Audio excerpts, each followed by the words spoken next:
This is Nightwish, She Is My Sin from Wacken 2013.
What a good intro to the song, man. That was just fire.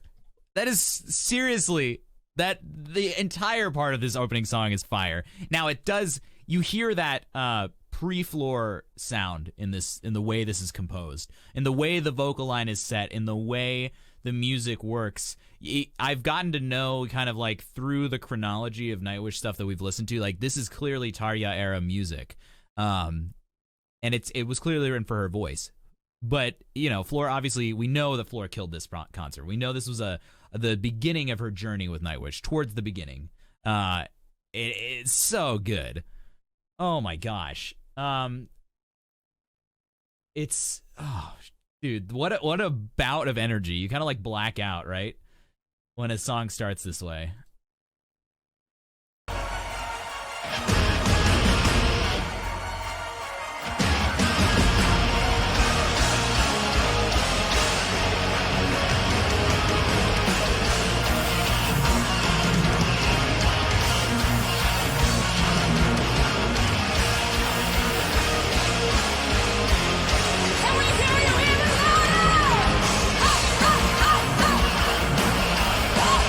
So at this point, I trust Trinks on this one. I trust Trinks immensely on this one, that she wasn't officially a part of the band yet.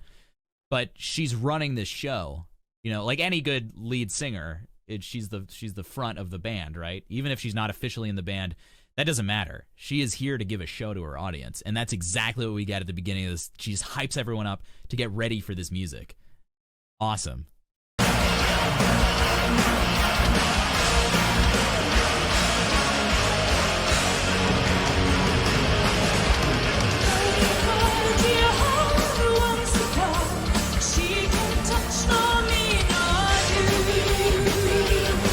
So starting out with a light head mix phonation for the start. Really awesome, especially after coming out of those like, ha, ha, ha. She comes off with those like really big shouty parts and then goes right into, super, super beautiful. And Tonal, thank you for the bits. I appreciate it immensely. Really, thank you so much. Capriani for the 1,000. Capriani, 1,000 bits. You're a legend, dude.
Yeah, as someone mentioned in chat just now, Floor makes every song her own.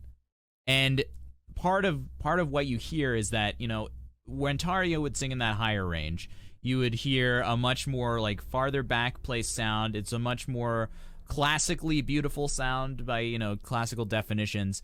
But what Floor does, she doesn't put it all the way forward into a full belt. She maintains reminiscence of that classical lofty resonant sound, but she places it in a place where you also get that bite in her sound. She makes it her own. She uses her own technique to sing this stuff, and she's able to do that. She doesn't have to try to sound like anyone else to do the song that wasn't written for her. And that goes for anyone doing any type of cover or any type of song, really.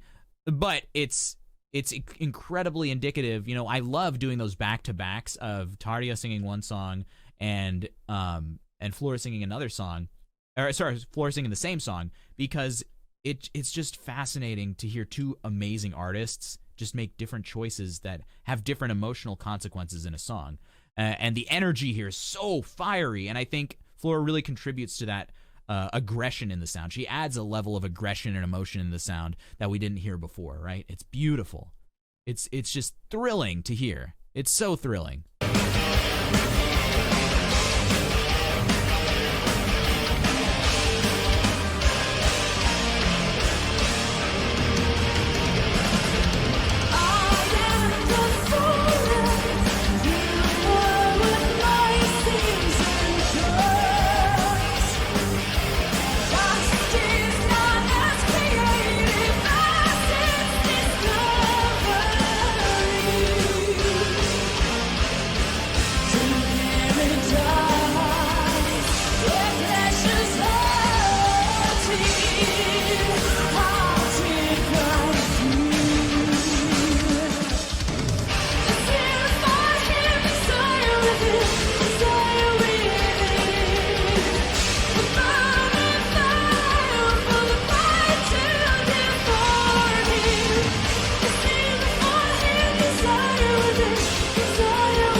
See, now she's singing all about desire and desire within, desire that's driving us, that's controlling us, and we get that seductive quality of her sound without feeling like it's losing any impact. Like, it's not losing energy.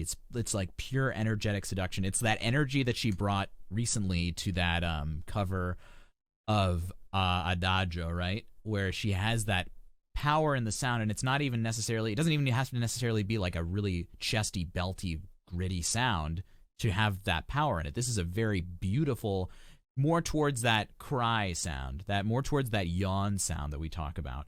And it's very beautiful, but it's complete. It's a complete sound. It doesn't lack anything.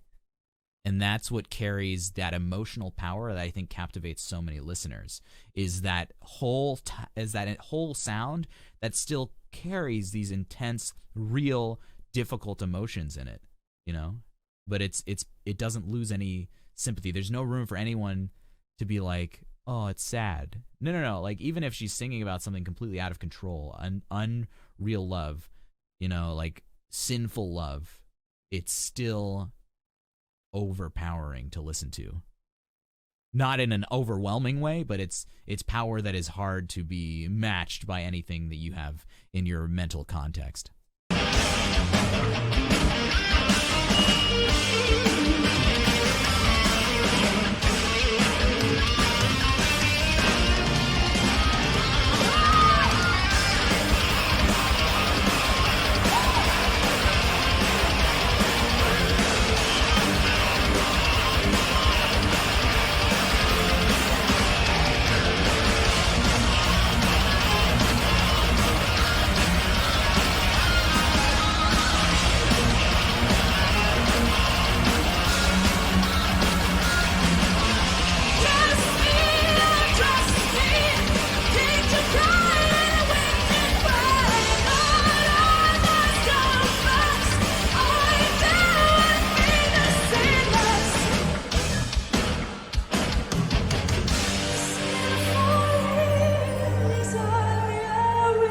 It never gets old hearing her go from like a full, like shouty, belty chest voice sound into that, pulling it back into that gorgeous head voice tone with very little getting in the way, like very little changing between the timbres, I'd say.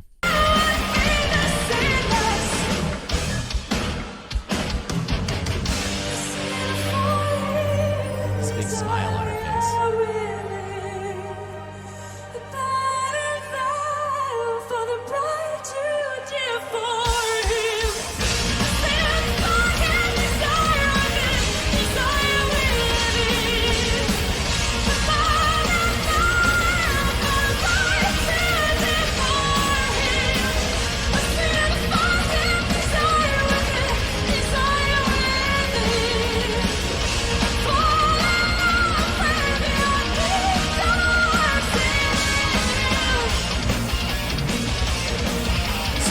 I'm going to go back and we're going to listen to the ending one more time.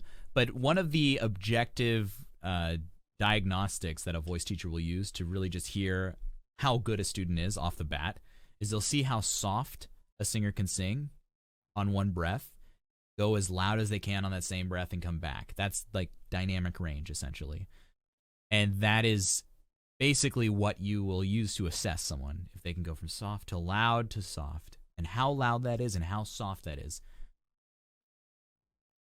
Listen to what she does, dude. Listen to what she does and how she takes that idea and just blows it out of the water. And I'm not saying she's doing it as a flex to kind of show off what she's doing, but soft.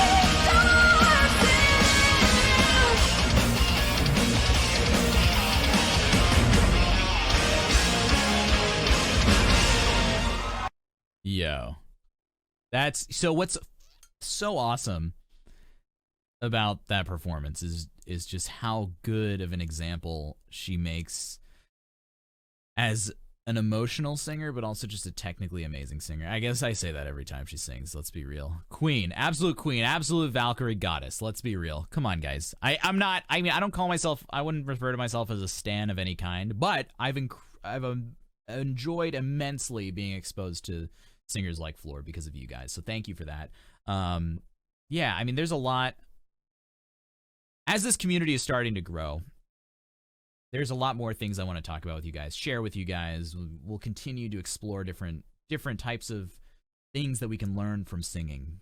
You know, maybe you're not a singer, but it's my true belief that life lessons can be, the most important life lessons can all be learned through the understanding and pursuit of excellent use of the human voice.